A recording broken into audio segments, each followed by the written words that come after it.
Hai semua, gua Wasa. Ya, buat video unboxingnya kayak itu tadi ya yang udah gue share sebelumnya di Instagram. Dan sebenarnya nggak expect juga bakalan rame impresinya tentang kacamata ini. Ya, ini adalah kacamata Ray-Ban Meta. Yes, Meta guys, yang punya Facebook, Instagram, dan juga WA, WhatsApp gitu ya. Sejatinya ini adalah kacamata pintar yang punya kamera dan juga punya speaker. Punya mic juga. Bentuknya ini kayak kacamata Ray-Ban biasa dan ini tipenya yang Wayfarer. Jadi kalau ditanya, apakah kacanya bisa diganti-ganti? Mungkin teman-teman ada yang matanya minus atau sekedar pengen ganti warna kacanya aja. Ya jawabannya bisa banget. Harga aslinya kalau ngelihat di webnya itu $299 dan ada yang lebih mahal juga tergantung model yang teman-teman pilih. Gue beli kacamata ini nitip sama teman gue pas dia lagi tugas di Milan sana. Dan FYI, di Indonesia aplikasinya ini tuh nggak bisa diinstal karena regionalnya memang tidak ada untuk negara kita ini. Nama aplikasinya adalah MetaView. Gue udah coba di iPhone dan Android dengan mengubah region tetap aja nggak bisa. Alhasil gue nginstal di Android lewat APK hasil googling. Oke, jadi kalau ngomongin kacamata ini dulu ya, ada beberapa detailnya sendiri. Yang di kanan ini sebagai penanda ada nyala LED berwarna putih kalau kita sedang posisinya merekam ataupun sedang ngambil gambar. Jadi sebenarnya kalau teman-teman udah tahu nih ya sekarang, kita tuh aslinya nggak bisa diem-diem sih ngerekam sesuatu pakai kacamata ini karena ada tandanya. Dan tandanya yang LED tadi itu nggak bisa di hidden atau diumpetin kayak gitu. Lensa yang sebelah kiri ini adalah lensa kalau kita merekam video. Sebagai catatan, recordnya itu maksimal cuma 1 menit dan outputnya itu video vertikal, bukan horizontal kayak video YouTube ini. Dan yang anehnya, kita tuh nggak bisa nentuin sih rasionya mau 16:9 atau 4:5, itu terserah dia mau outputnya semana. Terus FPS-nya juga kadang 60 fps, kadang juga 30 fps, malah sampai 15 fps itu pernah. Semuanya ini terserah si kacamata ini dan kita tuh nggak ada settingan apa-apa semacam itu di aplikasinya. Terus ada satu tombol fisik di sebelah kanan atas ini. Tekan sekali buat ngambil foto dan ditekan tahan buat ngambil video. Tapi sejatinya juga kita bisa by voice comment kok, kayak Hi Meta, ya itu trigger pertamanya. Hi Meta, take a picture. Hi Meta, take a video. Kayak gitu-gitu, bisa by voice comment. Buat kapasitas memorinya sendiri ini 32 GB dan kalau ngelihat di websitenya ini tuh bisa menampung 100 lebih video 30 detik. Yang berarti kalau teman-teman ngeset videonya 1 menit, ya paling ya setengahnya ya, bisa 50-an lebih video. Dan buat fotonya bisa nyampai 500 lebih foto. Lumayan banyak. Anyway, di sini tuh nggak ada ya semacam micro SD kayak gitu-gitu. Terus di aplikasinya juga nggak ada keterangan kapasitas sisa berapa memorinya dan yang lain-lain kayak gitu, nggak ada. Memorinya gue rasa tuh nggak akan penuh-penuh sih di kameranya, soalnya setiap kita connect ke kacamatanya dari handphone kita, itu tuh langsung ada pilihan mau import galerinya ke handphone kita. Ya udah di sininya akhirnya udah hilang. Terus masih soal tangkainya sebelah kanan sini ya.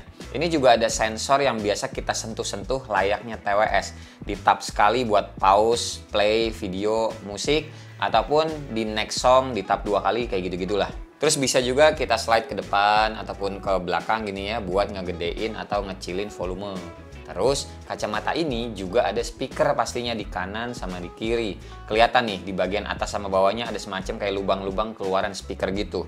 Selain bisa buat dengerin musik, ya pastinya bisa buat nonton film dan juga karena ini ada mic-nya, intinya kita tuh udah kayak TWS aja, bisa dipakai teleponan dan juga pakai meeting-meeting online juga bisa. Speakernya gue menilainya lumayan aja sih kenanya. Masih aman juga, nggak bocor suaranya kalau suaranya kita standar-standar aja. Karena cukup kedengeran kok di kuping kita, beneran deh. Nggak perlu kencang-kencang banget. Dan kita juga masih aware sama sikon di sekitar kita. Kalau dipanggil pastinya kedengeran, soalnya kan balik lagi nih speaker tidak menutupi lubang telinga ya. Kecuali teman-teman dengerinnya tuh kekencengan banget, dikencengin volumenya, ya pasti suaranya juga bocor dan bakalan annoying sih sama orang-orang di sebelah kita.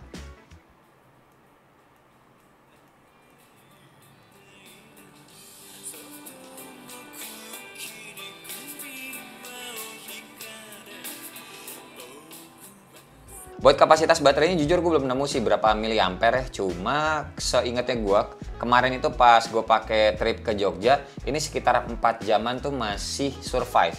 dan dia tuh bakal keluar suara baterai tinggal 10% in English gitu ya. Dan ya udah, kita harus ngecas. Dipakainya beneran intens ya, mulai dari dengerin musik di pesawat, terus gue juga nonton Netflix, sampai sesekali ngerekam, ambil foto, video, terus juga gue pakai teleponan, sampai akhirnya kita ke hotel. Ya udah, baru gue cas si kacamatanya ini. Nah, buat ngecas kacamatanya cuma bisa dimasukin ke dalam case-nya. Ada portnya di tengah-tengah kayak begini. Terus ada lampu indikator juga nih di depan case-nya, bisa sebagai penanda kalau kacamatanya tuh emang lagi dicas di dalam case-nya. Warna oranyenya ini akan berubah jadi warna hijau kalau kacamatanya udah full. Nah, sedangkan buat case-nya ini kan layaknya power bank ya, jadi kita harus ngecas juga case-nya. Ini gua nggak ngeh juga ngecasnya berapa lama, karena ya biasanya langsung gue colok-colokin aja sih. Cuma kalau kayak gini-gini biasanya tuh 2 jam aja udah full dari pengalaman gadget-gadget yang pernah gue coba selain kacamata ini. Buat kualitas videonya sendiri teman-teman juga bisa cek nih, termasuk stabil, dan gue rasa ini tuh adanya ACE bukan OIS. Soalnya modul hardware sekecil ini tuh nggak mungkin deh naruh gimbal aksis-aksisan gitu di dalam kacamatanya segini. By the way, hasil penangkapan suaranya juga gue bisa bilang bagus. Kalau teman-teman dengerin video ini pakai headset ya nontonnya, pasti suara kanan kiri tuh kedengeran stereo banget sih. Ini lagi ngeliat teman-teman lagi pada motoin ibu-ibu yang sedang membatik.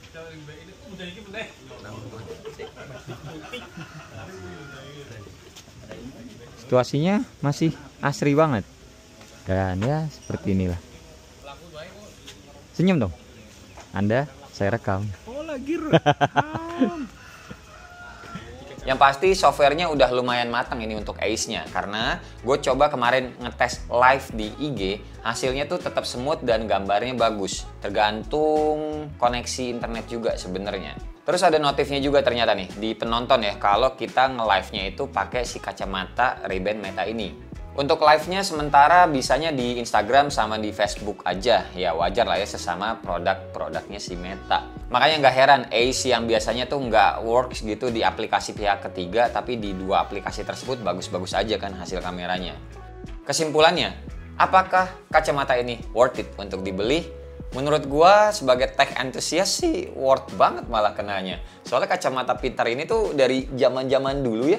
Bentuknya biasanya tuh nggak kayak kacamata biasa, dan seiring perkembangan teknologi jadinya tuh makin mirip sama kacamata standar gitu loh. Harga segini juga biasanya untuk kacamata yang lain tapi mereknya Ray-Ban juga malah ada yang lebih mahal tanpa adanya embel-embel smartnya, alias ya kacamata Ray-Ban biasa yang asli ya, bukan yang palsu ya. Yang palsu mah 200 ribuan juga banyak. Terus ini ya, ini kacamata kalau baterainya keburu habis, manfaatnya dia sebagai kacamata masih bisa kita pakai. Beda sama smartwatch yang kayak gini nih, misalkan baterainya habis dan kita belum sempat ngecas, ya udah dia nggak bisa nunjukin jam berapa kan kalau mati, udah nggak ada manfaatnya, harus dicas. Kalau kacamata enggak gitu. Kalau teman-teman ada budgetnya, ini mainan baru yang sebenarnya boleh lah teman-teman lirik di Indonesia, tapi ya sampai saat ini video gue syuting dan pada saat videonya ini tayang juga gue rasa belum dijual di sini secara resmi. Dan setahu gue juga ada beberapa negara lagi yang ngelarang penjualan kacamata ini terkait peraturan tentang privacy. Salah satunya Jepang sama Korea, itu nggak boleh kacamata ini dijual di sana. Amannya sih kalau teman-teman pengen beli tuh ada di wilayah US ataupun di Europe ya, karena ya emang lebih bener, dan mungkin bisa juga lewat jalur Topet ada kali yang menjual ya. Cuma ya siap-siap aja kenanya adalah beli putus ya, karena garansinya tuh nggak bisa diklaim di Indonesia sini kalau kacamatanya kenapa-kenapa. Mungkin, tapi ya kenanya mungkin aja, at least sampai masuk secara resmi di sini nantinya gitu. Seru sih pokoknya kacamata ini, mesti punya sendiri, jadi biar ngerasain experience yang berbeda. Rekam tapi tangannya masih kelihatan gitu, lucu aja gitu. Paling segini aja review dari gua, sharing pengalaman menggunakan kacamata smart glasses ini dari Ray-Ban Meta. Semoga bisa membantu menjawab rasa penasaran teman-teman terkait kacamata ini. Oke, terima kasih buat teman-teman yang udah nonton dari awal sampai akhir. Sampai ketemu di video selanjutnya. Bye bye. Cheers.